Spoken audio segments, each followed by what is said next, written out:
Hey everyone, me Kevin here. I want to share with you what two congressmen are saying about Nancy Pelosi. Both of these videos are very interesting in terms of what's going on with the current state of stimulus. It gives us a little bit of a temperature check. Let's just get right into it. All right, so the first one here is Ro Khanna. Ro Khanna is really interesting, and we're going to play this interview here. Ro Khanna's to the left, the interviewer is on the right. Ro Khanna is interesting because he is one of two House representatives who introduced something known as the Emergency Money for the People's Act. This would have provided stimulus checks to individuals on a monthly basis of $2,000. Obviously, that did not happen. But that was a massive priority for him, and he continues to reiterate that we need money for people. Quite frankly, if you had stimulus checks going to people every single month, you wouldn't need unemployment. You probably wouldn't need a PPP plan because people would be spending this at businesses. You probably wouldn't have as much damage in the economy. Obviously, though, there is a flip side of being fiscally conservative and not sinking our country into too much debt that could take decades to pay off, though economists argue that, you know what, now's the time to spend. Either way, let's listen to the interviews. Before the election, you urged Speaker Pelosi to accept President Trump's offer. You've done your homework. On the COVID stimulus package. You said, quote, "People in need can't wait until February. 1.8 trillion is significant and more than twice Obama's stimulus." Pelosi shut you down. She said, quote, "Ro Khanna, that's nice. That isn't what we're going to do." Why do you think Pelosi... I'm going to pause there really quick and say she did say that. So she was in a press conference. She was asked, hey, look, Ro Khanna said, why don't you take the Problem Solvers Caucus proposal? Remember, the Problem Solvers Caucus proposal was so incredible because it was made up of 25 Republicans and 25 Democrats. It hit priorities on both sides. It offered the potential of 2 stimulus checks. It cut out a lot of the sort of fat that was, or still is, in the HEROES Act. It was a great proposal. You even had Chief of Staff Mark Meadows at the White House going on TV, jumping up and down over how exciting this is, how this is the most optimistic he's been in the last 72 hours compared to the last 72 days. I'll never forget this quote and this beaming excitement he had over the Problem Solvers Caucus bill. And when Nancy Pelosi was asked about it, Nancy Pelosi said, well, to Ro Khanna saying that she should take that proposal, "That's nice, but we're not going to do that." All right, let's see what he responds with. Used to take that deal before the election. My guess would be that she thought we would win the Senate and we would have a bigger majority in the House and that we would quickly be able to get everything we wanted. I think if she had known that we wouldn't win the Senate, maybe it would have been a different calculation. So do you urge her to take the deal now, assuming if we get 1.8 trillion? Yeah. Yeah, no, I mean, I Right. think we would definitely want to make the deal. It's going to be catastrophic if we don't. So by your own, what you just said, what Pelosi decided to do was catastrophic.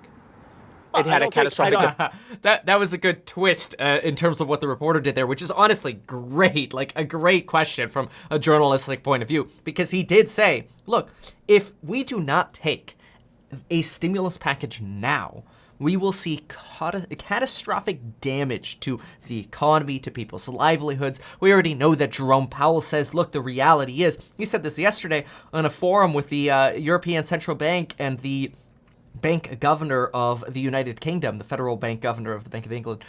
Both of them agreed that there could be very long-term damage to our economies without the proper stimulus. But Jerome Powell specifically says he's very concerned about people who lose their jobs and then they atrophy. That is, their skills atrophy, and then they're not employable anymore. So then a vaccine comes out, but you can't get a job anyway because now your work experience is 2 years old and things have changed. It's very bad. All right, let's see what he says. Ro Khanna here says in response to the question that got turned onto him now, which is, so basically what you're saying is Nancy Pelosi has created a catastrophic situation. Let's see how he responds to that. Effect on people's lives. First of all, it's not clear that McConnell would have allowed for that deal to go through, right? I mean, that was a part of the issue. But our failure, our collective failure to get that stimulus could prove to be a big mistake in American history. But what you're saying is it was a collective failure. You actually blame your side as well. It was a collective failure. I think that's what the voters said. I think there was a failure. I blame McConnell most for not even being part of the process. But I'm I'm going to pause there really quickly. McConnell was part of the process pretty much from, CARES Act time in March, obviously, all the way, I would say, until about the beginning of August. The beginning of August, we kind of had this transition. Trump really got involved in stimulus negotiations and put Mark Meadows and Steve Mnuchin in charge, to which Mitch McConnell took a back seat and said, okay, fine, they're going to handle negotiations with Pelosi. They're going to try it with her. Well, that did not work. So, in fairness, did Mitch McConnell say that, hey, look, we're not going to pass anything close to $2 trillion? Yeah, he did say that. But then he did also say, hey, look, if Mnuchin and Meadows can strike a deal, then hey, we'll put it on the floor of the Senate and we'll see if we can get it passed. So Mitch McConnell was kind of unrelated over the last couple months here. He was before, and he is again now, which is very interesting. Now that the election has happened, Mitch McConnell's back in the driver's seat. Mitch McConnell saying, all right, I'm back. Let's do a small package. Which is obviously pissing off everybody on the other side, Democrats, because Democrats are saying, no. Look at COVID cases. Things are worse now. We need a bigger package than we even had. It's a disaster. So how is he going to respond to this? That it was Nancy's fault and maybe not Mitch's. Let's go. I want to sort of cast individual blame. I think Well, you just did. Well, McConnell most, because that's factual. Okay.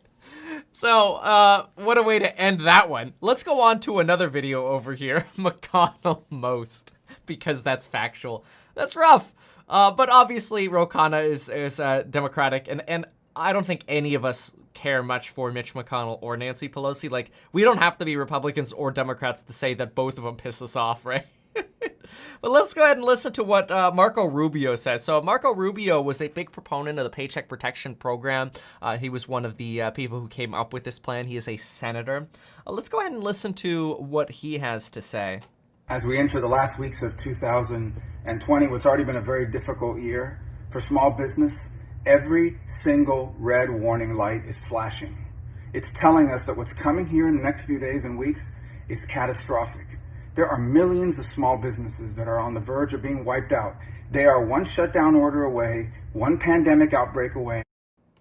I do quickly want to mention that Jerome Powell this morning mentioned that it's actually been a very good thing that we have not seen the mass waves of bankruptcies that we were expecting with small businesses. Yes, bankruptcies have happened, but there have been way fewer bankruptcies than we were expecting, which is obviously very good. But what Marco Rubio here is saying is not talking about what has happened to date. Marco Rubio is saying, look, we are one wave away from this real wave of bankruptcies, and that the warning signs are flashing. This is a little bit more dire, this one. Let's go on. From being wiped out, even if they're not shut down. People won't go out, people won't be able to spend, and then the cast. This is true. I mean, you look at Chicago, right? They got an advisory that suggests you stay home. People ain't going out. What are they doing? They're going to buy stuff on Amazon again. Bye-bye, small businesses. Not so good. The effect is extraordinary. Think about how many millions of people work at these places. Imagine another wave of unemployment, not to mention another wave of businesses shuttering up and everything that comes with it, the vacancies for commercial real estate. This is a disaster. We need another wave of PPP assistance. And I do not understand why we can't just at least pass that. Why is that being held hostage for everything else? If you want to do everything else, I'm not saying not to do everything else, but nothing. I'm going to pause there quickly and just give a rationale potentially for this. Not saying I agree with it, just giving an idea here. Nancy Pelosi believes if she does one piecemeal deal, that will unlock the door to people in Congress saying, oh, well, you did a standalone bill for the PPP. Do a standalone bill for unemployment. Hey, let's do one for schools. Hey, let's do one for liability protections. And then Nancy Pelosi go, okay, great. So what about that money for state and local governments? Nah, yeah, we don't want to do that piecemeal bill. So this is why she kind of wrapped it all together in a big bow. At this moment, from an economic standpoint, is more urgent than helping these small businesses survive. Look, if these were major corporations, if these were big companies that they talk about all the time on CNBC or Fox Business or the Wall Street Journal and cover on a daily basis because they're being traded on Wall Street, if these were big corporations and big industries, yep. Everyone right now, we would be in Washington right now passing something to help them survive. But it's small business. You know, and he is on the small business committee, so it makes sense that he's talking about small businesses. But he's not wrong. This is today's Wall Street Journal business cover. We've got Disney, Ford, Goldman, Revlon, Value. Well, Value shares like Caterpillar. Yeah, you don't get small business on the Wall Street Journal frequently. Certainly not on the front page often. Let's keep going. And so no one's doing anything. This is outrageous. Please, I urge you, call your member of Congress, call your senator, call everyone you can that you know is in a position and ask them to support us. We're going to try next week to get something once again passed to at least help small businesses. This has to happen. It's not an option. Oh, that's interesting. So they're going to try another piecemeal bill next week on PPP. Wow. So that's the end of the video. But okay, so here's how that plays out. So Mitch McConnell brings another bill to the floor to do a piecemeal bill on PPP, or potentially, this wouldn't surprise me, is he's going to reintroduce his skinny bill. So Mitch McConnell's going to put on the floor his skinny bill. I wouldn't be surprised if they go with like the HEALS Act, or so, something in that neighborhood of $1 to $1.3 trillion. That comes on the floor next week. So today is Friday the 13th, putting something onto the floor next week. This is not so good. I mean, look at this. We got, okay, great. We got the 16th through 20th to get a stimulus bill maybe on the floor of the Senate. That'll get potentially slam dunk passed. Let's say they introduce it on Monday, they pass it by the 18th. It'll get sent over to the House on the 19th and 20th. You could pretty much guarantee nothing is going to happen on the 19th or 20th in the House. And so what happens then? Oh, well, of course, classic. Congress goes on recess again between the 23rd through 27th for Thanksgiving. Then we go back to work on the 30th, and we've got 3 full working weeks in December to get something done, which the first 2 weeks here are going to be related to the budget. The United States budget is due on the 11th. Otherwise, we face another government shutdown. So is it possible that we get a bipartisan stimulus bill done sometime between these 3 weeks? Sure. Maybe it'll get done by the 18th, which quite frankly, if it gets done by the 18th and they do stimulus checks, which could be issued within a week, some people could get stimulus checks as early as Christmas. At this point, I have to say, I think it's a long shot. There was even a comment, I read your comments, I see your comments. There was even a comment that somebody said, Kevin, you should do a video on stimulus check timeframe and show this right here. So it goes to show that none of us are very optimistic. Just have a white piece of paper. It's very disappointing. It's still fascinating to keep an eye on exactly what's going on here in play-by-play, and that's what I'm going to keep providing to you. But yeah, this shows you some of the frustration that's going on. It gives you some more insights into what's going on. If you've enjoyed this, consider subscribing, sharing the video. Get 3 free stocks with Webull as usual. You deposit $100. They give you 3 free stocks worth up to $1,600. So you get 3 rolls of the dice now.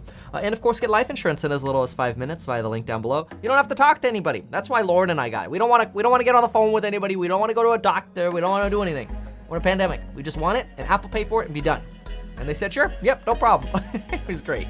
Anyway, thank you so much for watching, folks. Check out those links down below, and we'll see you next time.